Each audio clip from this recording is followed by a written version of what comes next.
Hello everyone. I'm going to start this video out with a quick tree stand tip. So if you do a lot of hunting in Florida, you're in the swamps and a lot of times you're in some cypress heads.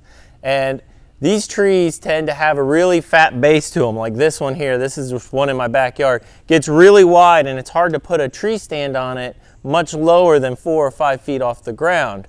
So how can you find that perfect tree and still use it if it's got a really fat base to it? And a simple solution to that is just get a set of climbing sticks, and you can put the climbing sticks on that lower portion, strap them on, and use that just to get into your stand.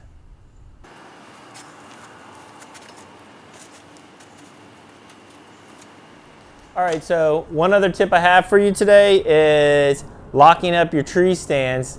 And something I just wanted to show you, I like the API Outdoors brand of tree stands, and one of the things that's nice about it is for the strap that goes around the tree, it's a steel chain. It's coated in a plastic. It's still nice and flexible, but because it's a steel chain, what I do with this, instead of using the typical pin that they send with you, I go out and I buy a set of 4 locks, all keyed for the same key. So one key fits all 4 locks. And instead of using the pin, you can put the lock through and lock it up. And with a lock on each side, now that chain acts as a cable which locks your stand to the tree, so nobody's going to be able to walk away with it. And I do this for the top portion as well. Like I said, you can go to Home Depot and you can buy a set of 4 locks that all use the same key. So you only have to carry out one key and always be able to lock your stand to your tree.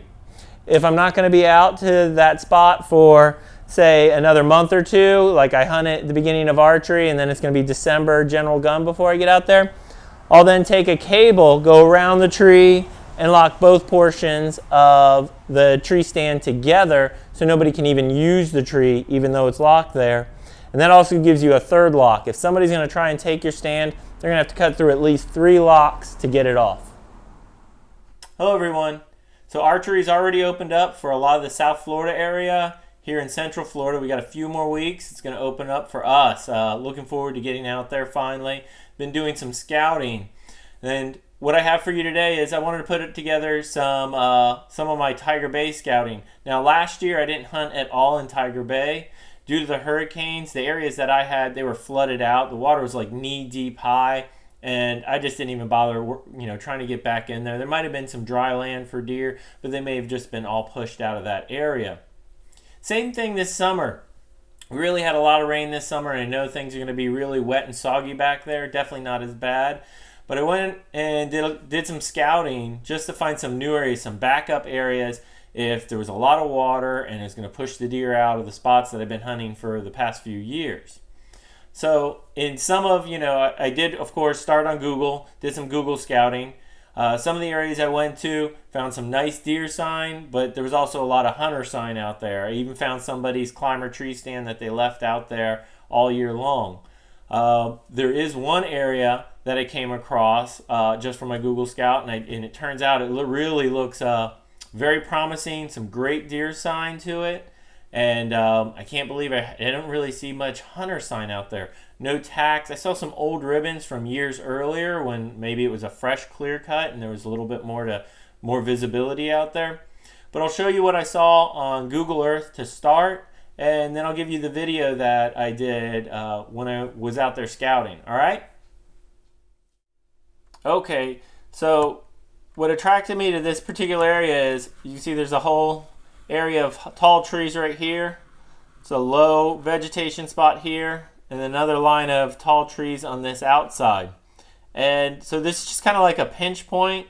And as I looked at it, these brown areas, I didn't know what to think of it from looking at Google Earth, and I'll show you really what those are. Those are actually just like kind of some trails that are going around it, grassy areas.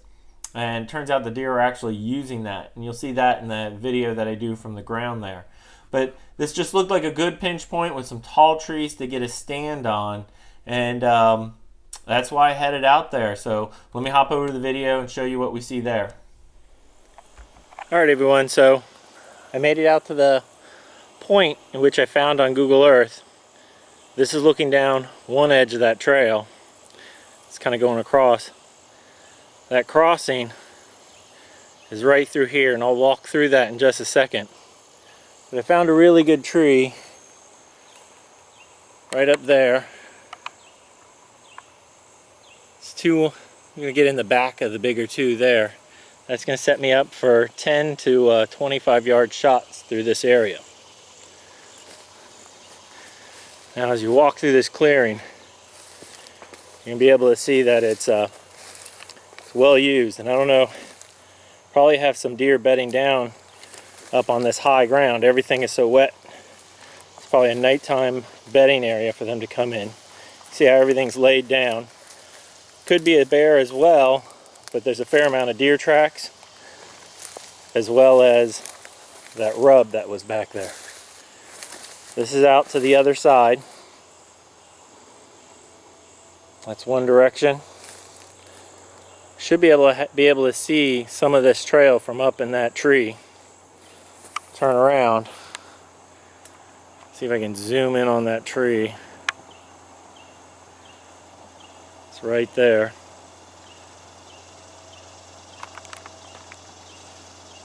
So like I said, this is about 25-30 yards max to here.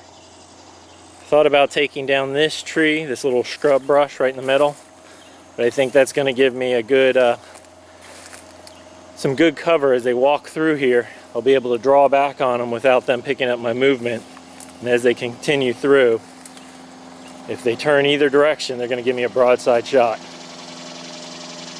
This area looks really good. I don't have any cameras left that aren't already out, so I'll probably try and come back in maybe 2 weeks, move a camera over to here, see what's moving around. Here's a good rub. They're starting, fresh from this year. Things are happening already here in August. There's an old one. That's a last year's rub. Tree's dead, so I doubt they'll probably use it this year. So I did a little circling around this area. Came across this. Look at that rub. That's about as fresh as you can get. Well worked. You're getting velvet off with that one. There's definitely somebody big running around here to make all that. Only about 30 yards from my stand at this point. It's right at the edge of the swamp. Right here I took a picture of, this is a set of buck tracks that was out on the road. This is about 500 or 600 yards from where I'm set up on. And something that's always a good thing to do, even if you can drive the roads that are out there, it's good to walk them. Sometimes I'll take get an old mountain bike that I'll go out there on. You're just gonna see a lot more things, pick up on a lot more deer signs, deer trails, and that if you're just, you know, walking or at least riding a bike in some of these areas, even if you are able to drive. So that's just a thing. You're gonna get a little more information taking your time going through the area. Well, I mentioned about getting some cameras out there and just haven't really even gotten any of my other cameras out yet. And just the deer sign that I saw out there, the tracks, everything that I saw, I think I'm just going to go ahead and just wait till that first day before season opens, take my stand out then and set it up there.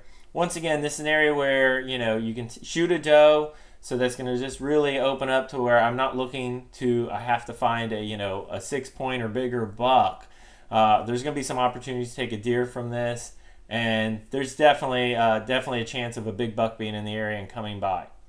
So we'll see how this turns out. It's only about 2 more weeks from when I'm filming this video till archery opens up. I'm going to start getting things together and prepping them. Everybody should be out there doing the same. Good luck.